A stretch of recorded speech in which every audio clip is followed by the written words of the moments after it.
এই যে নমস্কার বন্ধুরা, এই যে দেখছো এইগুলো তুলসী গাছের কাঠি আমি রেখে দিয়েছি এরকম করে ভেঙে ভেঙে। এখন এটাকে আমি তুলো দিয়ে এটাকে ভালো করে সুন্দর করে পাকিয়েছি। তোমাদের সামনে এটা আমি প্রদীপটা জ্বালিয়ে দেখাবো। এই দেখো, নেই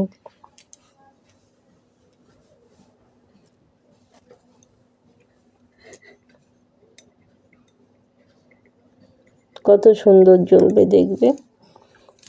তোমরা কেউ এই গাছটা, তুলসী গাছ শুকিয়ে গেলে, মরে গেলে ফেলবে না, অনেক কাজে লাগে।